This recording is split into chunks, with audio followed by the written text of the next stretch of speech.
Good morning. Welcome to the Heritage Foundation and our Lewis Lehrman Auditorium. We, of course, welcome those who join us on our heritage.org website on this and other occasions. For those in-house, we would ask that courtesy to see that our mobile devices have been silenced or turned off.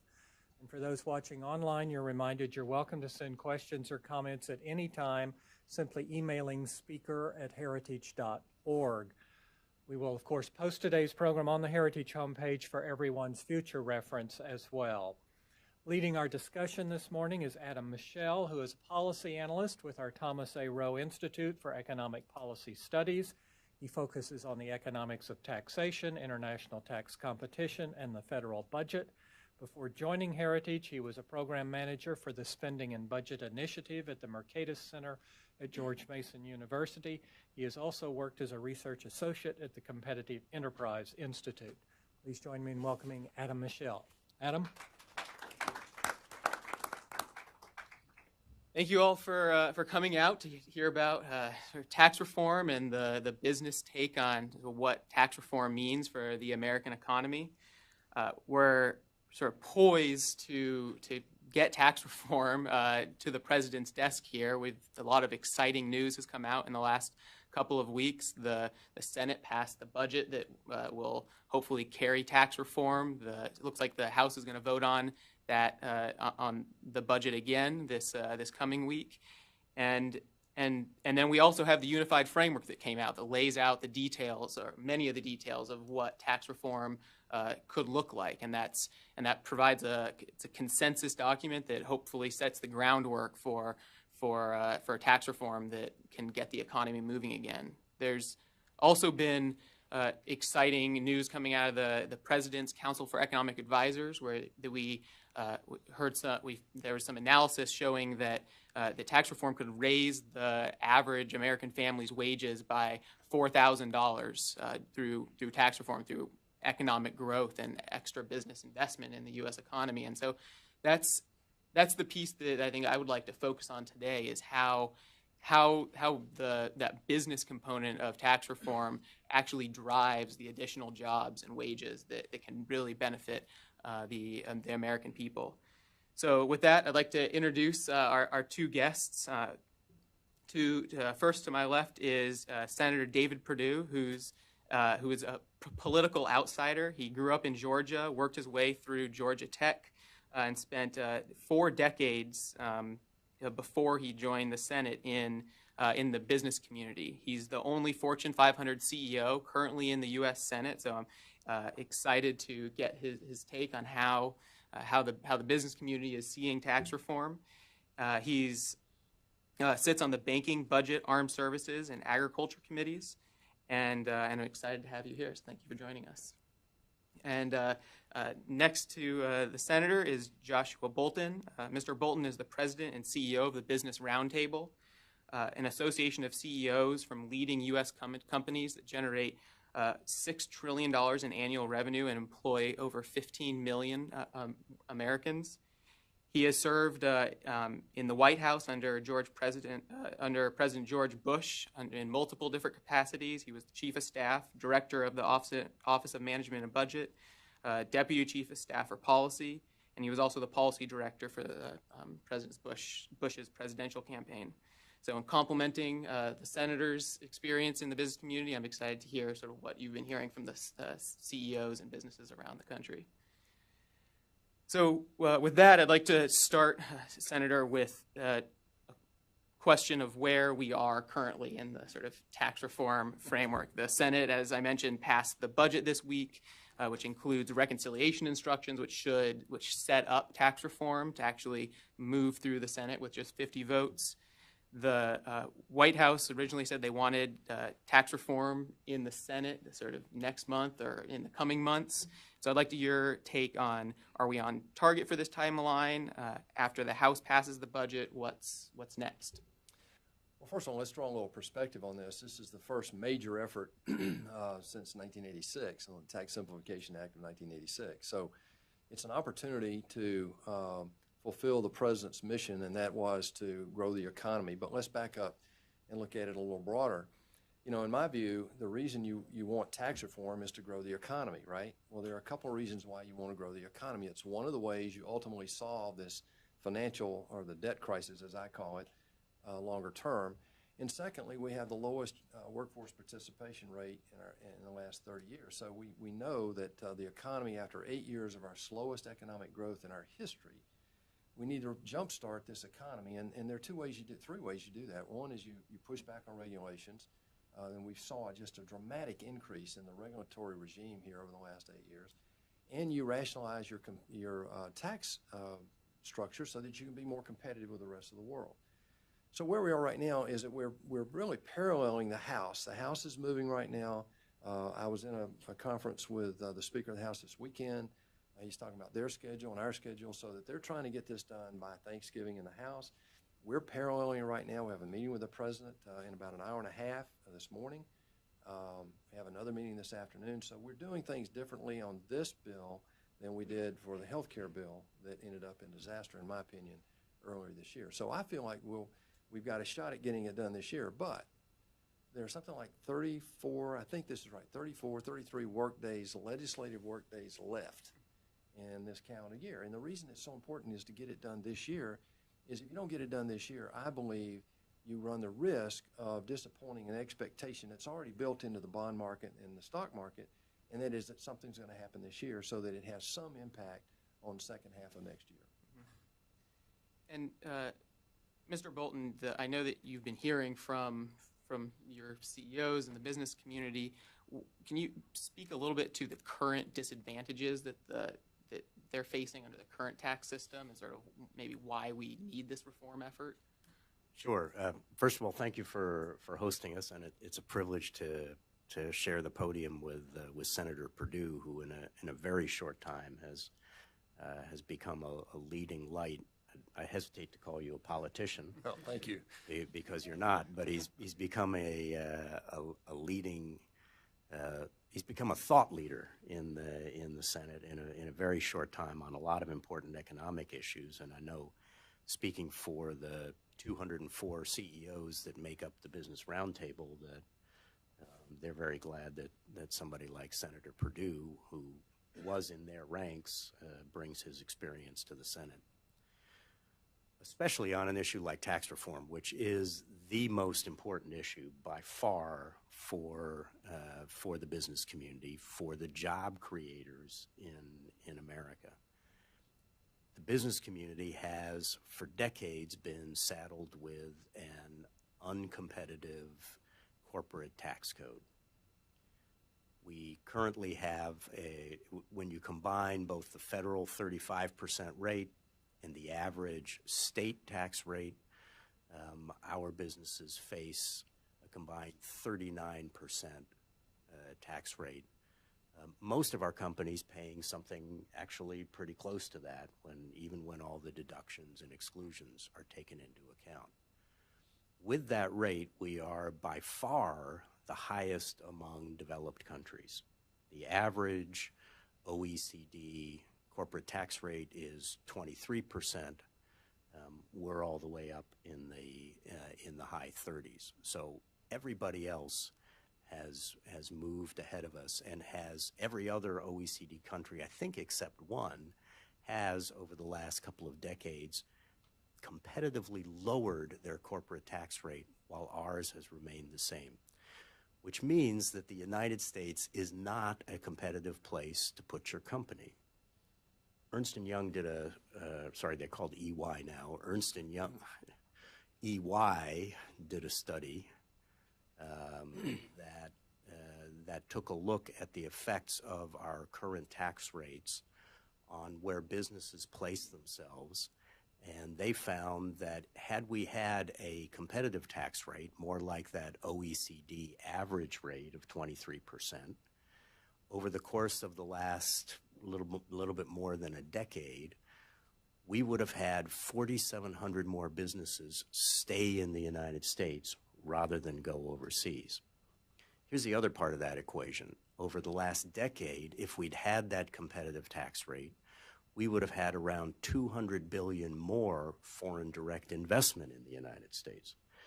So the corporate rate alone has really made the United States uncompetitive. It's incented companies to move overseas, and it's put a burden not really so much on the CEOs or the shareholders, because our companies are still profitable. The burden falls on the wage earners, because with that high tax rate, our companies are not able to invest as much in the United States as they otherwise would, nor are they able to provide as many jobs as they otherwise would. The senator made reference to the very sluggish and historically anemic recovery that we've had since the 2008 recession. You have to put a lot of that problem right at the doorstep of our tax code. And if we are going to ignite this economy, get us out of that 2% growth range back up to a more normal range of 3%, tax reform is the one and only mechanism that's really going to make a difference in jump-starting this economy, not just for the next few years, but over the long term. Thank you. Senator, I know that you've had experience with some of these running company that has had these problems of thinking through whether or not to invest in the United States or elsewhere, and the consequences of the tax code. Can you maybe elaborate on some of your experiences of how this holds back American business? Well, yeah, and I think Josh said it best. I mean, the corporate tax rate and the lack of competitiveness really is a penalty on top of the American worker. And I saw that directly running a couple of businesses to show you how archaic our tax system is and how it's not a level playing field on two levels. On one level, within the United States, just among corporations here, the two big businesses I was blessed to be a part of, one's effective tax rate was 37% and the other one was 17%.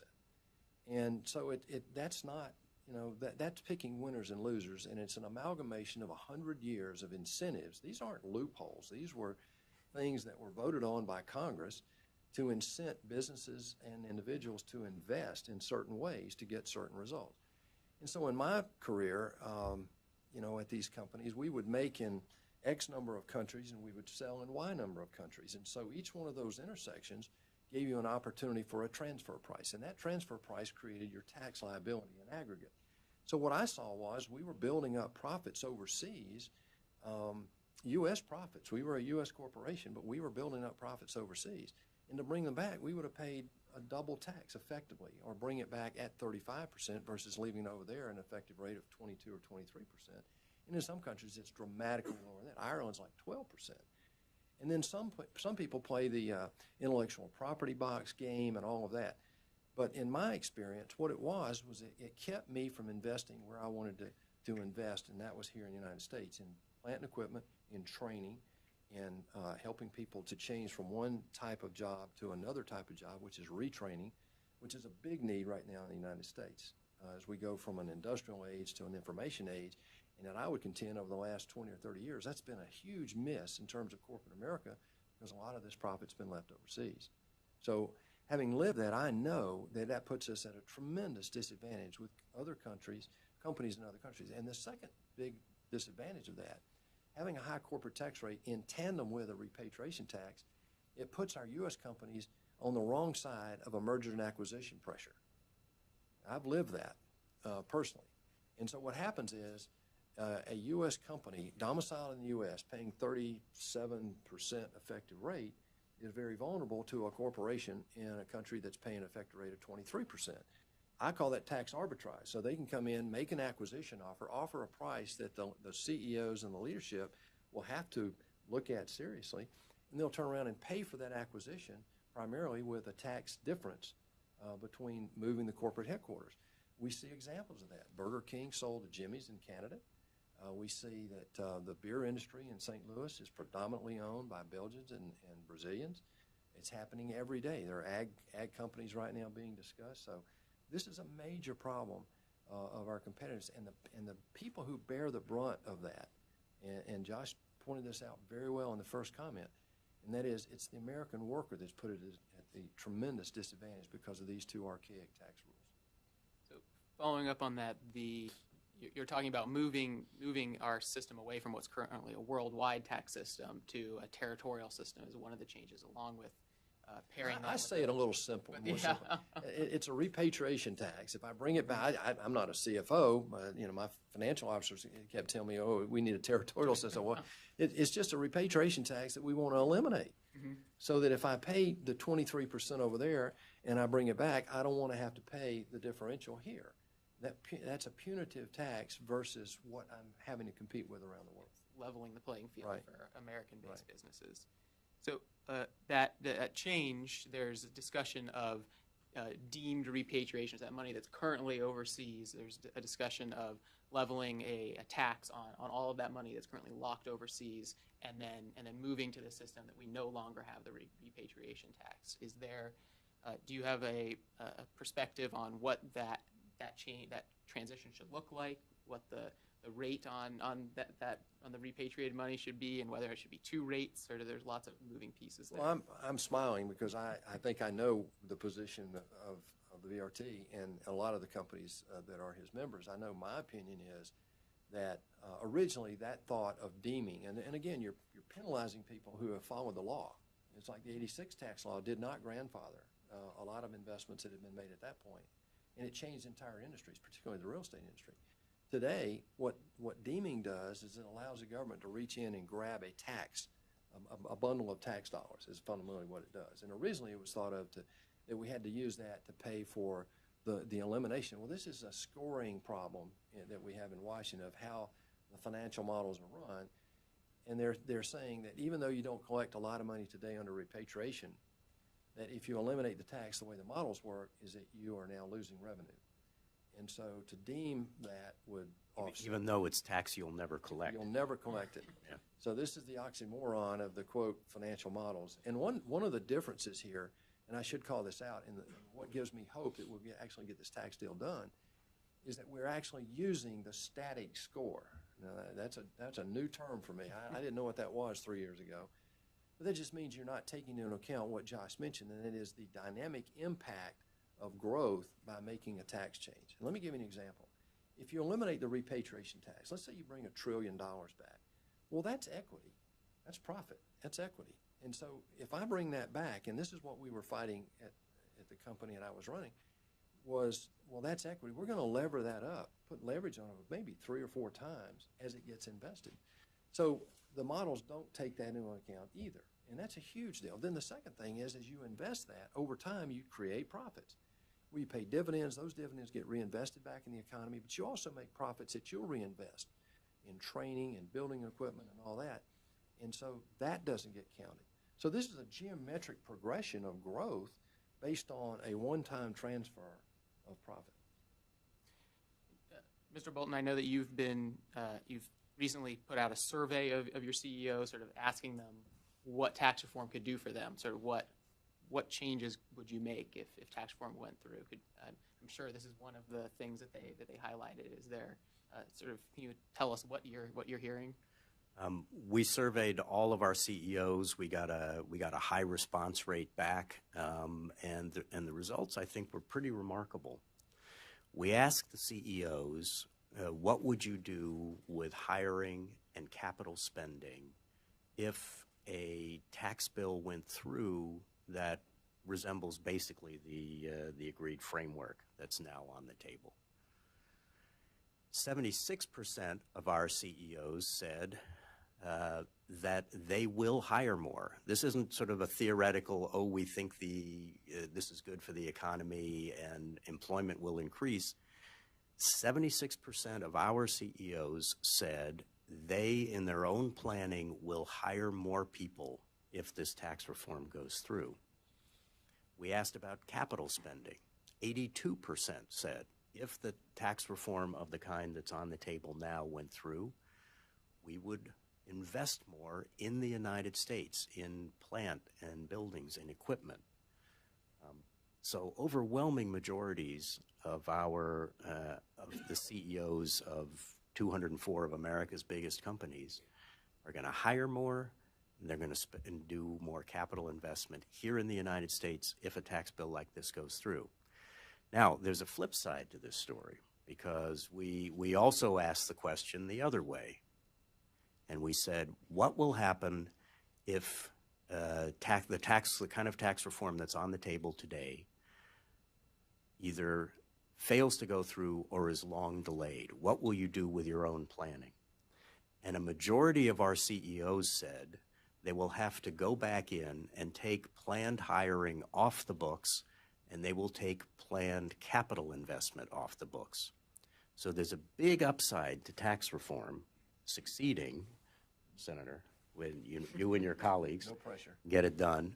But there's a big downside too, because many of them have already baked into their plans increased hiring and increased capital spending based on the expectation that this kind of tax reform will go through. So there is pressure on Senator Perdue and his colleagues, because if the tax reform fails or is long delayed, there's going to be hiring and spending that comes off the books, and that will have a real impact on the real economy. Senators, that pressure that you guys are feeling, is there a sense that this needs to get across the finish line soon? Yeah, but it's not what it should be. I mean, I'll just say that directly. The sense of urgency in Washington is not the same sense of urgency I lived with for 40 years in the real world. It's just not. I mean, if you didn't get it done as fast as your competitor was, I mean, I had to compete with a couple people a couple entities that people might know. I mean, I competed with a little company called Nike for a while, and they were good. They were really good.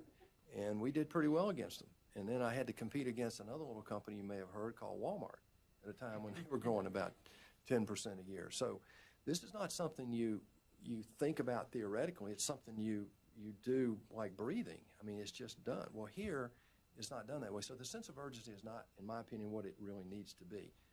We should have done tax first thing this year, in my opinion. But I'm just one senator.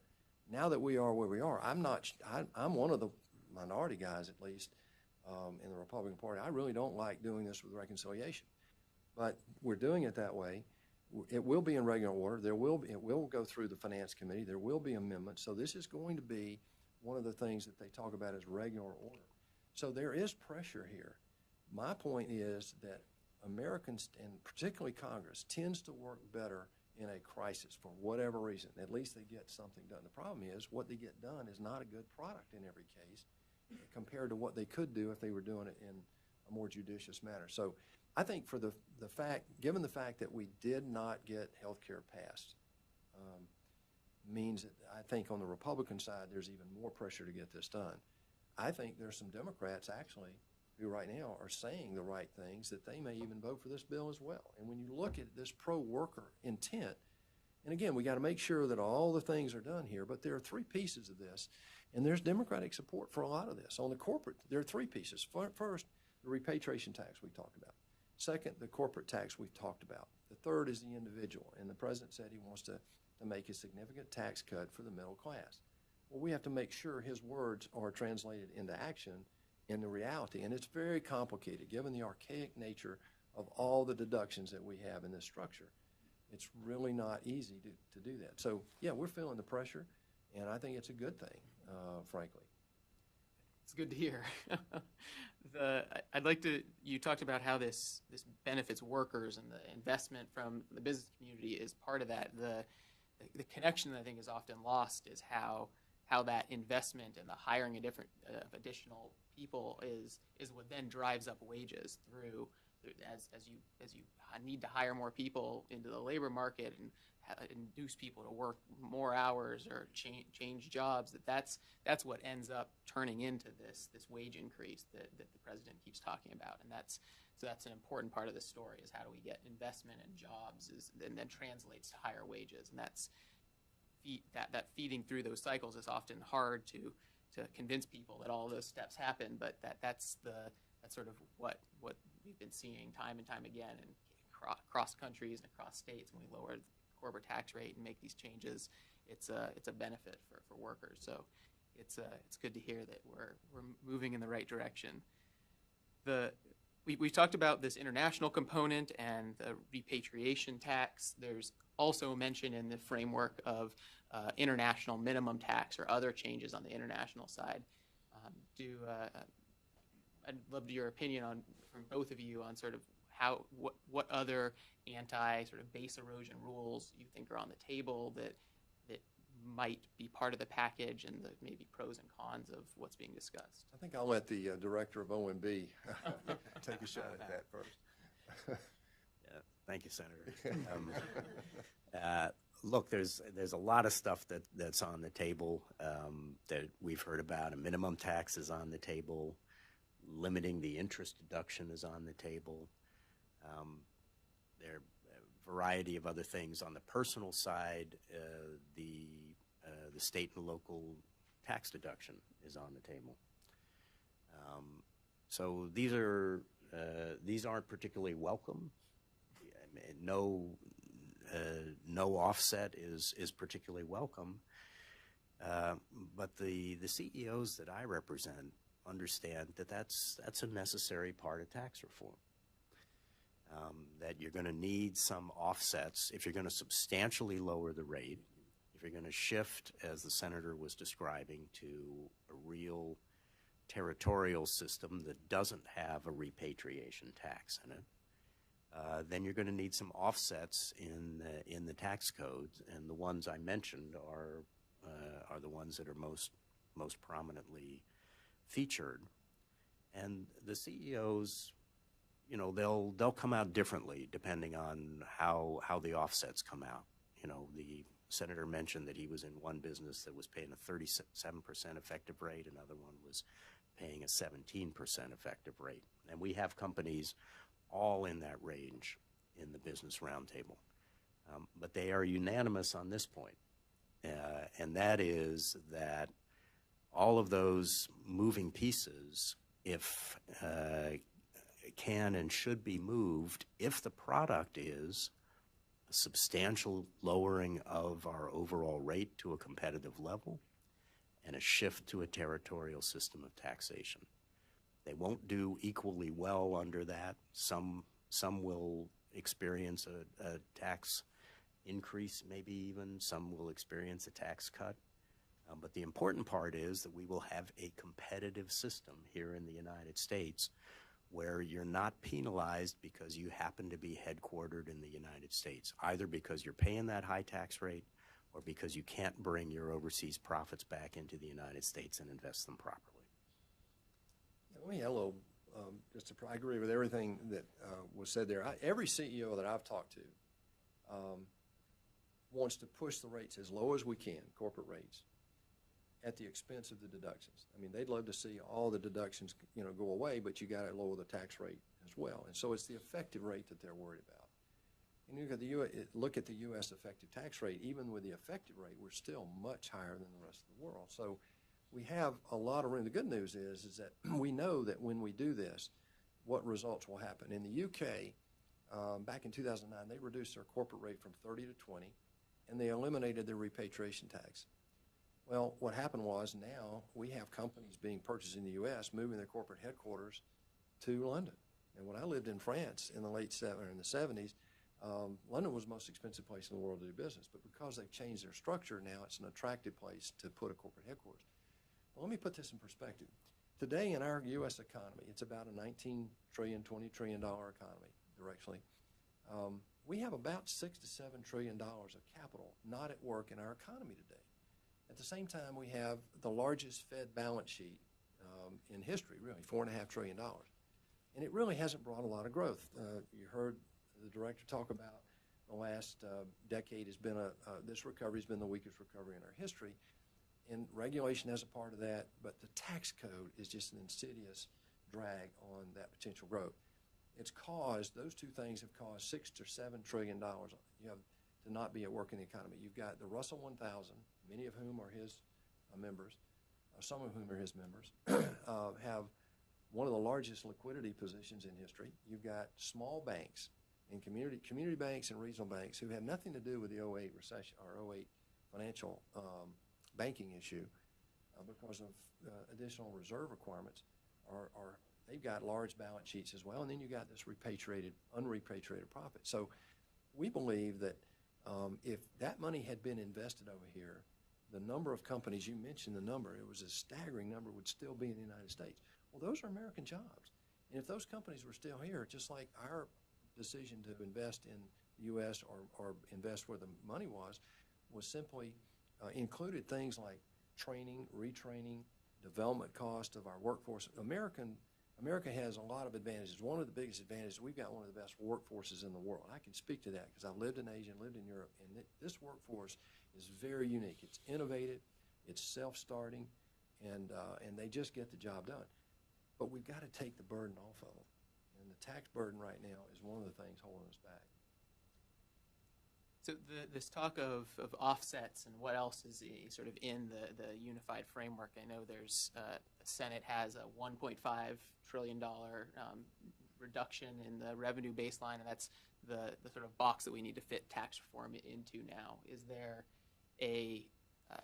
what's sort of your take, Senator, on that process of actually fitting this full tax reform package into the reconciliation instructions and what those trade-offs are going to look This like? is what happens in a political environment. I'm learning. I've only been doing this a couple of years, but people use numbers very loosely in this town. It's incredible. 1.5 trillion is the target, and that's a static number. And in the scoring world in Washington, it's a static number. It has no impact of any growth or any secondary benefit.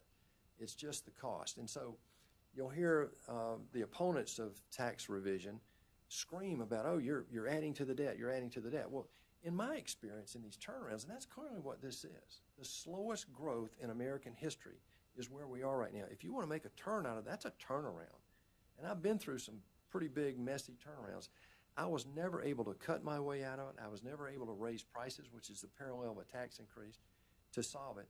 The only way we were able to dig out of that was to grow out of it. Now, growth in our American economy won't solve a $20 trillion debt, okay? But it will absolutely help. And there are 4 or 5 other things that we need to do, including saving Social Security and Medicare to do that. But right now, what we have an opportunity to do is to absolutely get a return on whatever deficit spending is necessary to get competitive with the rest of the world. Let me give you an example. If you lower the corporate tax rate, eliminate the repatriation, which I argue we're not collecting anything on anyway, and you lower the individual tax, you're going to get a stimulative impact on the economy. We don't know how much, but we know it'll be something. If you grow the economy 0.4 of 1%, it's less than 0.5%. You more than pay for the 1.5 trillion.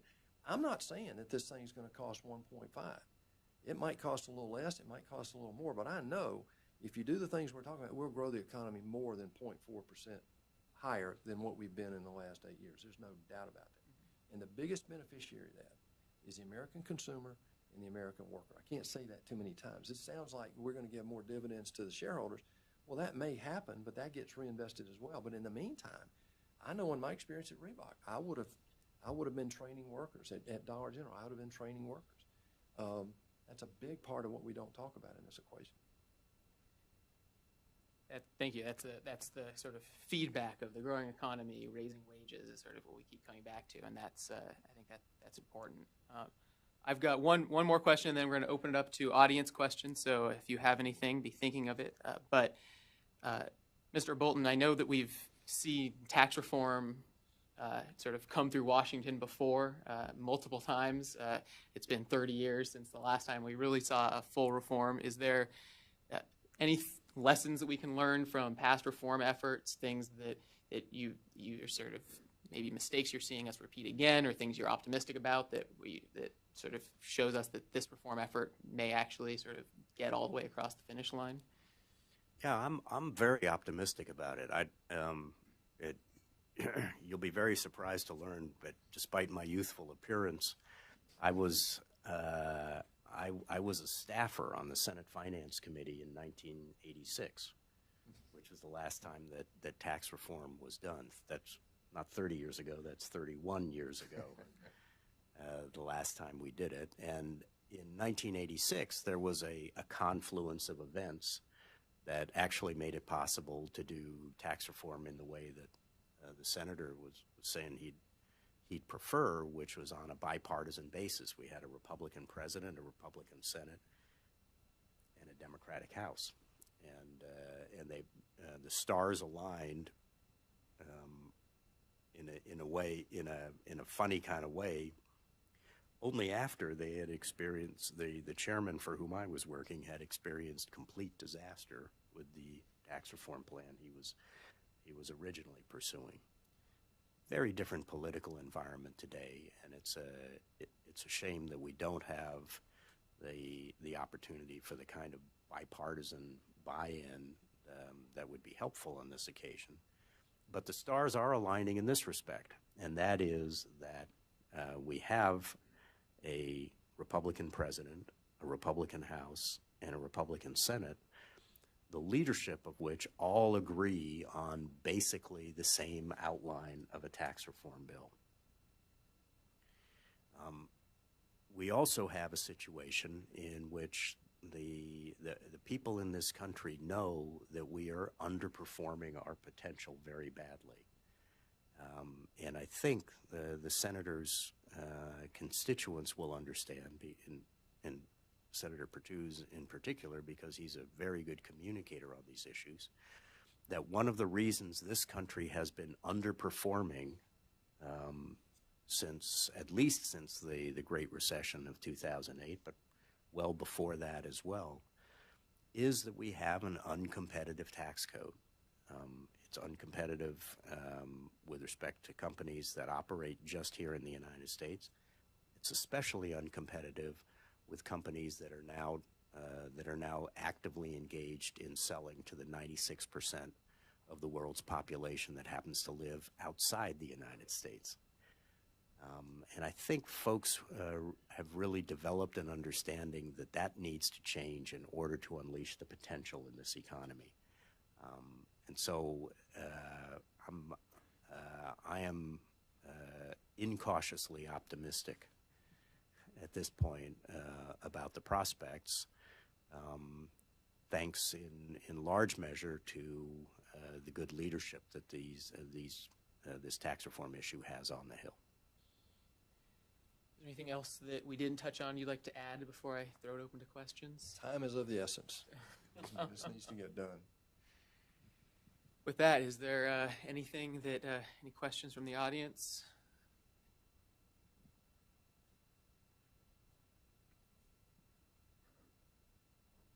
David Burton with the Heritage Foundation. I would like to ask about the tax treatment of capital investment or capital cost recovery. The framework provides 5 years of expensing, which of course would lower the cost of capital and tend to promote investment. Unless I misremember, I don't believe either of you gentlemen talked about capital cost recovery and expensing. I'd be interested in your views about the likelihood of it being included in the final legislation and its importance to the economy. Well, something like 80% of all employment in the United States is with companies that employ fewer than 200 people. So the 179 expensing for smaller business, I think, is a large part of the decision-making of how those companies form capital. With larger corporations, it's not as clear to me in terms of that. And I get a little bit concerned when what Washington needs to do is basically make sure we create a level playing field, but this incenting business gets convoluted over time. So I think there's a good chance that this 5-year expensing idea will probably be in the end result. It's not that expensive. It does help generate capital.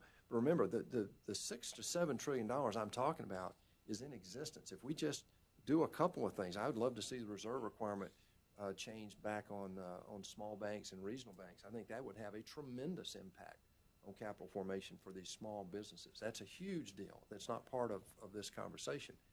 Eliminating the repatriation tax will really help a lot of 199 players, the larger corporations.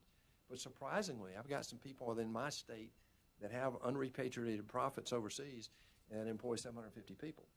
And so I think that this idea of capital formation, we need to take the things that are getting in the way of that and eliminate it.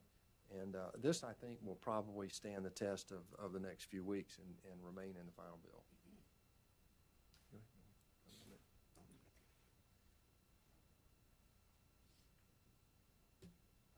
Peter Summer with Capital Intel. On the repatriation tax, there's a debate or a controversy that this will be used for companies just to do sheer buyback or the tax rate.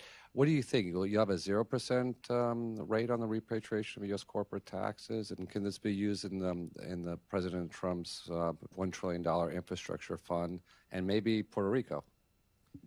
You know, I have a very strong point of view on this, and a lot of people disagree with me, so here we go. I think it should be zero. You know, I want you to pay, I want a corporation to pay that tax that they should be paying wherever the money is made. But let's talk about if it comes back and they do a share buyback. What happens to the share buyback? They're buying shares from people who own the shares. Well, what happens to the capital when they are giving that back? They're going to go buy other shares. It's going to get pretty much recirculated in the economy. Same thing with dividends, except in dividends, you're going to get taxed again.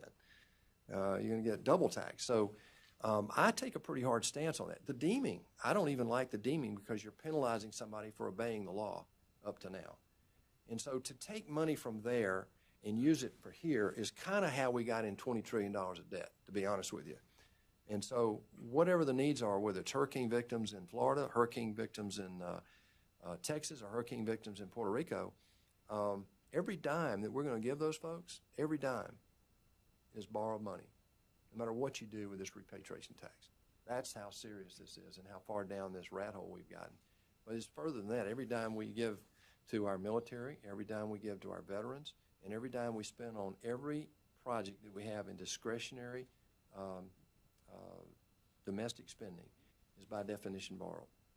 I can go through that in more detail offline, but the reality is the last 8 years, and it's projected the next 10 years, that about a third of what we spend is borrowed, and our discretionary spending has now declined as a percentage to about 25% of what we spend. And so do the math. Every dollar we collect in taxes, and by the way, we collected more tax last year than any other year in our history. And that was true the prior year, and it was true the prior year before that. So I don't believe our problem here is that we don't collect enough tax. Our problem here is our federal government has grown from $2.4 trillion in 2000 to almost $4 trillion last year in constant dollars. Can I put my budget hat on and say amen to all of that? We are facing a long-term fiscal crisis in this country, and we are facing a short to medium-term growth crisis in this country. Not because we are undertaxed. In fact, we're facing a growth crisis in part because we've been overtaxed in an uncompetitive way. But we are facing a spending crisis in this country. And there is no amount of taxing that can be done on this economy that could possibly address in any serious way the long-term fiscal problem that this country has. So we should be doing a competitive tax reform, make our tax code competitive, raise the money that we should be raising from that tax code, and then we need to solve the fiscal problem on the spending side, which is principally a problem of entitlements, as the senator was alluding to.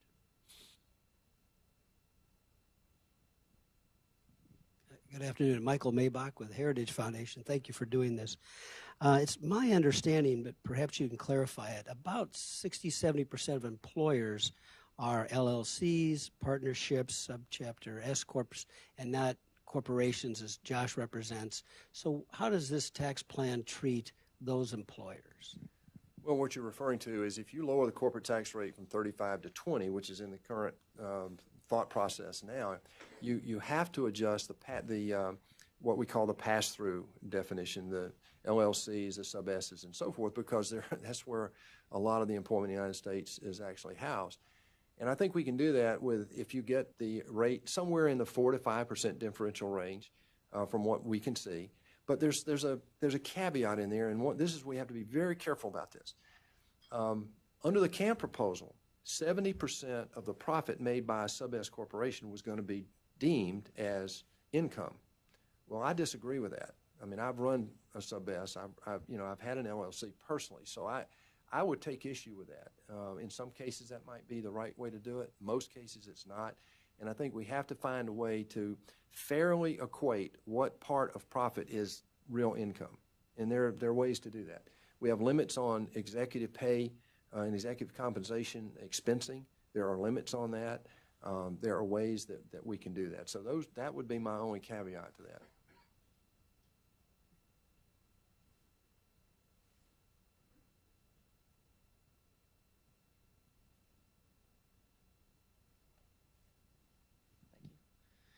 Hello, my name is Eric Lendrum. I'm an intern here at the Heritage Foundation.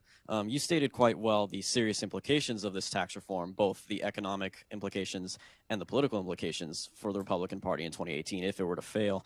But I think just as importantly are the implications for the lines upon which the Senate will be divided for the remainder of this term and in the near future for President Trump's first term and possible second term. Namely, assuming that Senate Minority Leader Schumer forces all the Democrats into a single block, even the moderate red state Democrats, into voting against this in those desperate times, desperate measures, right, when push comes to shove, do you think this tax reform can pass through the Senate only with Republican votes?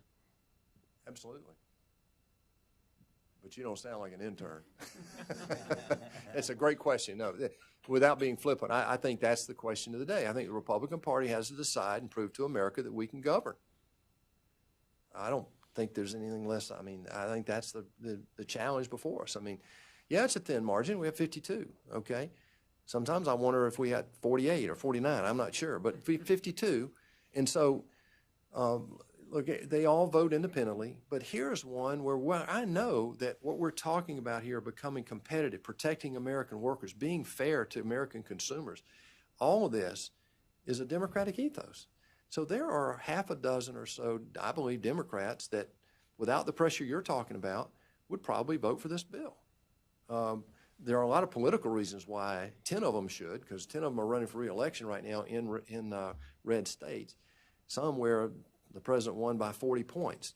So there's that pressure. But then the pressure that I've witnessed inside the Senate itself offsets that. So the question is really, under reconciliation, can we produce 50 votes in the United States Senate, assuming the vice president would vote for this? I'm optimistic, only because we're dealing with the things now at an earlier stage from the time we'll get the bill than we were in healthcare. And those are the only two big ones I have to compare.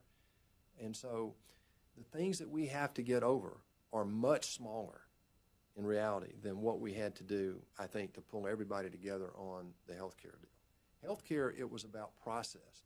Well, we're doing regular order here. We will have Democratic amendments. We will have them in committee. It will be voted on in committee. It will be marked up in committee, and then it will go to the floor, and we'll have amendments on the floor. So we'll get a lot of dialogue on this. And you know what? We'll probably get some ideas that will pass coming out of that. To be included in the bill. So I think this is a challenge for the Republican leadership, Republican membership in the Senate to get this done, because we see all the reasons why. If you're a capitalist, now not everybody in the United States Senate is a capitalist, surprisingly, but if you believe in the capitalistic system, you have to believe that smaller government, limited government, is the way to thrive. And what we've done here is, as a party, watch this, we had one Republican president and one Democratic president over 16 years, and that's when we went from 2.4 to 4 trillion. So both parties are guilty in this. There are no innocent parties in this spending game up here. But we have an opportunity now to get back to what we know works, and that is economic opportunity for everybody. Well, if you get regulations pulled back, you get taxes competitive, that creates opportunity. You give American workers the opportunity, and I guarantee you we'll win that one. The second one is you have to talk about fiscal responsibility. This idea of borrowing a third of what you're spending, I mean, that's nonsense. You can't do it in your personal life. You can't do it in business. How in the world do we get away with it? We won't be able to get away with that forever.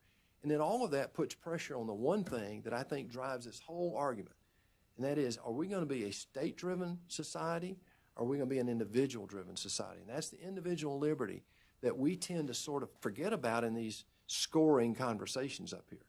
So as an intern, I welcome your help, because you're going to be the one that 40 years from now, you'll be sitting up here trying to answer questions why this hadn't been dealt with in 40 years. I hope not. I hope not, too. You speak about sort of regular order and how tax reform is going to move through the Senate. Are there things that you're keeping your eye on, things you maybe would like to see change from the framework, or places you think maybe the Senate and the House may differ at the end of the process?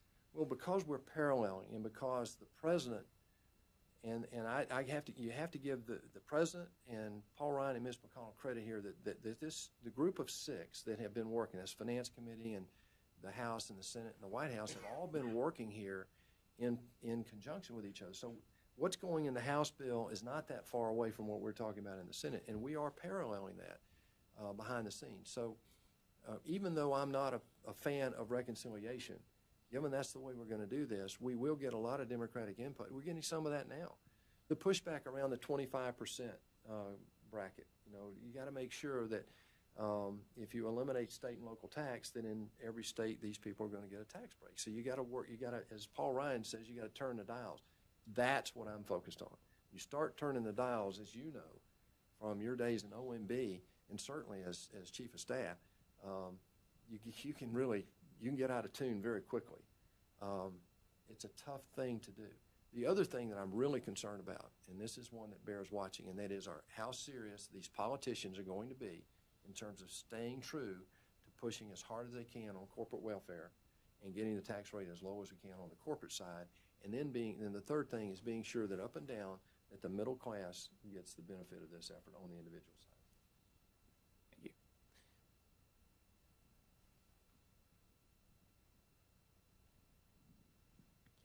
There's been talk about getting rid of the state and local.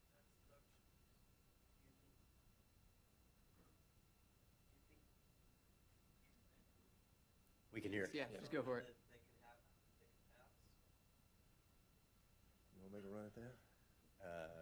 I'll make a run at it after you've. Yeah, I think it will. I think honestly, it's a well transfer from some states to other states. Why should a couple who have 2 children, one's in San Francisco and one's in Peoria, Iowa, not pay the same amount of federal income tax with the same income, same deductions, same house, same everything? Why should they pay different amounts to the federal government? They shouldn't, in my opinion. I cannot improve on that, so I won't try.